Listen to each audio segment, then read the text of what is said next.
Hello students, welcome to in Smart Classes 749. My name is Vikram. Today we are going to discuss exercise 4.3. हमारा second सम है ये quadratic formula.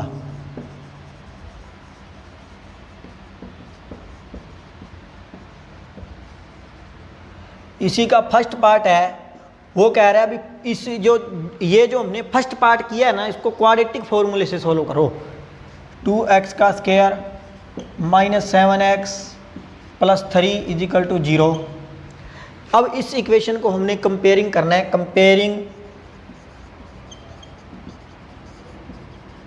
Comparing with ax square plus bx plus c is equal to 0। इस equation के साथ हमने compare करना है, जहाँ पे where a is equal to, अब यहाँ a की वैल्यू क्या है 2, b की वैल्यू x का coefficient -7, c is equal to क्या है 3। अब फॉर्मूला याद कर लो, आपके पास स्टेटमेंट वाला कोई भी सम आ जाए, इक्वेशन बन गई तो हम इसको किसी भी मेथड से सोल्व कर सकते हैं। आपको एक्सरसाइज 4.1 करवाई थी, आपने ये फॉर्मूला लगाकर वो चार जो सम है वो आपने करके ज़रूर दिखाने हैं और कमेंट कर कर ज़रूर बताना है कि कौन सा मेथड आपको इजी लगा, complete square method, quadratic formula या फैक्टर मेथड। फार्मूला है x is equal to minus b plus minus b square minus 4ac, इसका रूट और अपॉन में क्या है 2 है। ये है हमारा क्वाड्रेटिक फार्मूला। रूट निकालने के लिए हम इस फार्मूले का यूज़ करते हैं। अब हम b की वैल्यू क्या है -7, लेकिन माइनस यहाँ है तो वैल्यू क्या आ जाएगी प्लस माइनस b का स्क्वायर, b कितना है -7 का स्क्वायर -4 मल्टीप्लाई a कितना है हमारा 2 मल्टीप्लाई 3 और इसका क्या है रूट और अपॉन में 2 मल्टीप्लाई a हमारा कितना है 2 7 प्लस माइनस। अब इसको सोल्व कर लेंगे 49 माइनस इसकी मल्टीप्लाई 3 इंटू 2 6 को 4 से मल्टीप्लाई करेंगे, 6 को 4 से मल्टीप्लाई करेंगे 24 और अपॉन में क्या है 4। अब ये वैल्यू क्या आ जाएगी x is equal to 7 plus minus 25 का रूट और अपॉन में क्या है 4। x is equal to 7 plus minus 5 upon में 4। 25 का जो रूट है वो 5 लिख दिया। अब एक बार इसको प्लस में और एक बार माइनस में, यानी ऐसे 7 प्लस 5 अपॉन में 4, 7 माइनस 5 अपॉन में 4। अब रूट वही आएंगे, देखो 12 अपॉन में 4, 2 अपॉन में 4, इसको कैंसिल कर देते हैं। ये देखो हमने कंप्लीटिंग द स्क्वायर मेथड से किए थे तो रूट ये आए थे, हमने क्वाड्रेटिक फॉर्मूला लगाकर कर दिया तो भी हमारे पास जो रूट है वो कितने आए हैं 3 और 1/2 आए हैं। ठीक है, आगे देखते हैं इसका सेकंड पार्ट की इक्वेशन क्या है देखते हैं, यहीं लिख देते हैं। सेकंड पार्ट की जो इक्वेशन है वो हमें दे रखी है 2x का square plus x minus 4 is equal to 0। ये हमारे पास सेकंड पार्ट है। फिर वही process comparing with ax square plus bx plus c is equal to 0। a की वैल्यू 2 है, अब b की वैल्यू देखो, x का कोएफिशिएंट कुछ भी नहीं है तो इसका जो कोएफिशिएंट है वो क्या आ जाएगा 1 आ जाएगा। c हमारे पास माइनस का 4 है, यहाँ माइनस का 4 आ जाएगा। ठीक है, ये फॉर्मूला लगा दिया।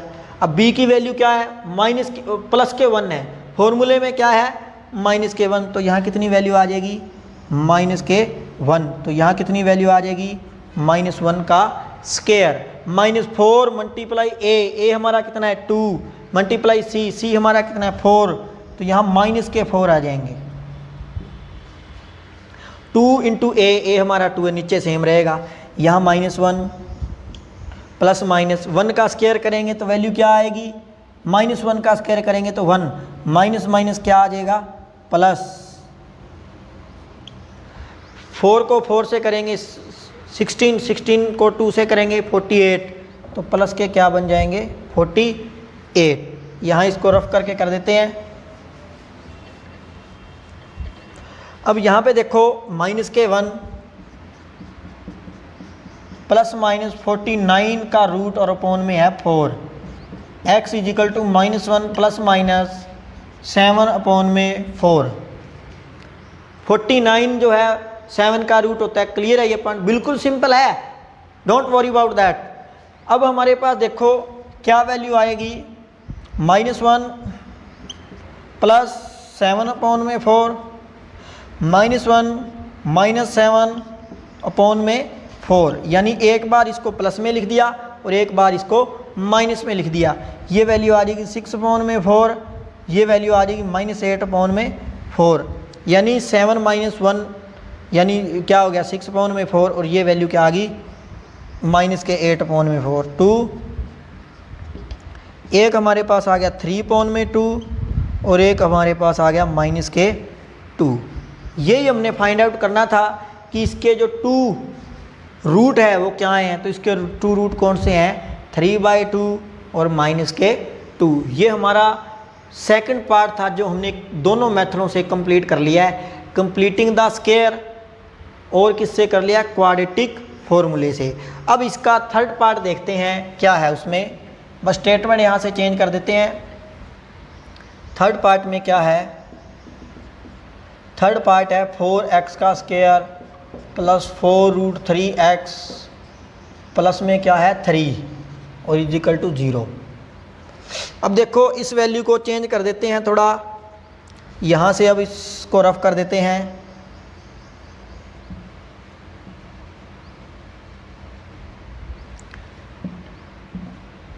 अब इसकी वैल्यू देखते हैं क्या आएगी।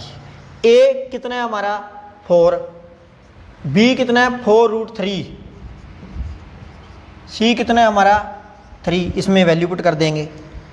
इसको रफ करके दोबारा कर लेते हैं। अब माइनस का b हमारा 4√3 है, -4√3 प्लस माइनस अंडर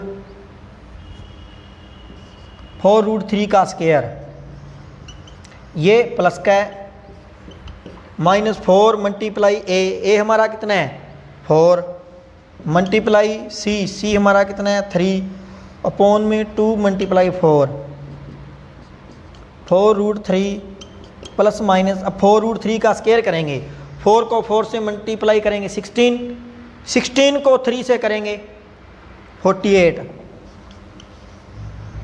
अब इसको इसके साथ मल्टीप्लाई करेंगे, क्या वैल्यू आएगी 16 को फिर 3 से करेंगे मल्टीप्लाई, तो वैल्यू क्या आएगी, ये भी क्या आ जाएगी -48 और अपॉन में क्या आ जाएगा 8 आ जाएगा। अब देखो ये वैल्यू 0 बन गई, अब 0 बन गई तो 0 का रूट तो क्या आता है 0 ही आ जाएगा। यहाँ पे हमारे पास वैल्यू क्या आएगी, x is equal to -4√3 plus -0 upon में 8, तो ये वैल्यू रूट सेम ही आ जाएंगे, -4√3 अपॉन में 8 -4√3 अपॉन में 8, तो ये हमारे क्या आ गए रूट आ गए। a की वैल्यू हमारे पास 4 है, b की वैल्यू हमारे पास 4√3 है और c की वैल्यू हमारे पास कितनी है 3 है। फॉर्मूला अप्लाई करवा दिया, b का स्क्वायर यानी 4√3 का स्क्वायर कितना आ गया 48 और माइनस में 4 multiply a multiply c, 4 multiply 4 16 multiply 3 48 में से 48 माइनस कर दिए, वैल्यू 0 आ गई। हमारे पास वैल्यू क्या बच गई 4√3। तो अब हम इसका रूट निकाल देंगे, दोनों सेम आएंगे, 4 इसको कैंसिल कर देंगे, इसको कैंसिल कर देंगे, तो x की वैल्यू क्या आएगी -√3 अपॉन में 2 और -√3 अपॉन में 2। हमने यही फाइंड आउट करना था कि इस वैल्यू के जीरोज हैं वो कितने आए हैं, या रूट जो है वो कितने आए हैं -√3/2 और √3/2। आगे इसका फोर्थ पार्ट एक ही पार्ट रह गया,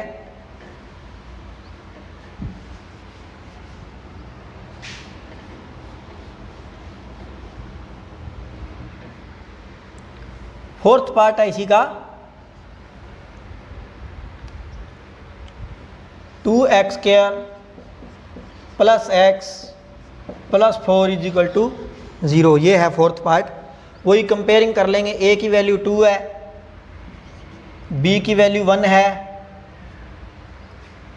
c की वैल्यू 4 है। बिल्कुल सिंपल है, वही प्रोसेस बस हम फॉर्मूले में अप्लाई कराएंगे। b -1 प्लस माइनस b का स्क्वायर सीधा लिख रहे हैं 1 minus 4 multiply a multiply 4 upon में 2 मल्टीप्लाई 2। ये वैल्यू क्या आ गई? -1 प्लस माइनस 1 माइनस 4 को 4 से करेंगे 16 मल्टीप्लाई 2 32 इसका रूट और अपॉन में 4। ये x के इक्वल है माइनस के 31 और अपॉन में 4। अब देखो यहाँ पे इसके रूट जो है वो एग्जिस्ट नहीं करेंगे। क्यों नहीं करेंगे? क्योंकि यहाँ पे 31 के साथ माइनस आ गया। अगर आपका रूट के अंदर माइनस आ जाए तो उसके हम रूट नहीं निकाल सकते। क्यों नहीं निकाल सकते? क्योंकि अंदर रूट आने से माइनस के ये कॉम्प्लेक्स नंबर बन जाएगा। ठीक है, तो इसका मतलब इसके जो रूट है does not exist. Hence root of these equation does not exist। Root exist क्यों नहीं करेंगे? क्योंकि हमारे पास रूट के अंदर नेगेटिव साइन आ गया। नेगेटिव साइन आने से ही ये रूट जो है वो हम नहीं निकाल सकते। तो बहुत ही इम्पोर्टेंट एक्सरसाइज है ये।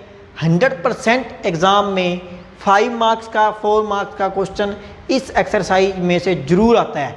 तो आपने इस एक्सरसाइज को बड़े अच्छे से इसकी प्रिपरेशन करनी है ताकि आपका कोई भी डाउट ना रहे। आपको 3 मेथड करवा दिए। पहला मेथड है आपका फैक्टर मेथड, दूसरा मेथड है आपका कंप्लीटिंग द स्क्वायर और थर्ड मेथड है आपका क्वाड्रेटिक फॉर्मूला।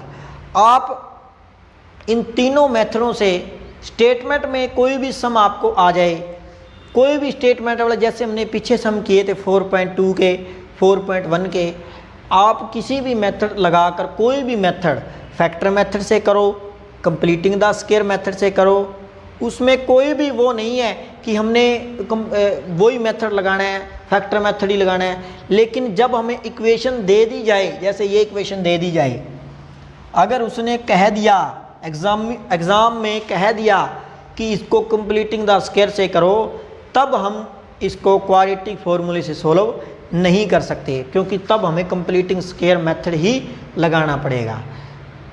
तो सिंपल है ये पॉइंट।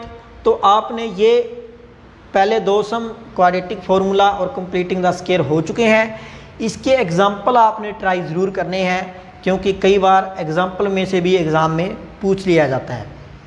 तो इसी के साथ हमारे 2 सम कंप्लीट हो चुके हैं। आगे हम नई वीडियो लेकर आएंगे जिसमें स्टेटमेंट वाले सम है, इक्वेशन बनाएंगे और उसको हम किसी भी कंप्लीटिंग अलग अलग मेथडों से एक मेथड लगाकर सोल्व करेंगे। फैक्टर मेथड हम तब लगाएंगे जब हमारे लिए फैक्टर बनाना इजी हो। अगर फैक्टर नहीं बनेंगे, बड़ी स्टेटमेंट हो, तो हम उसको क्वाड्रेटिक फॉर्मूले से करेंगे। तो मिलते हैं अगली वीडियो के साथ। Thank you so much.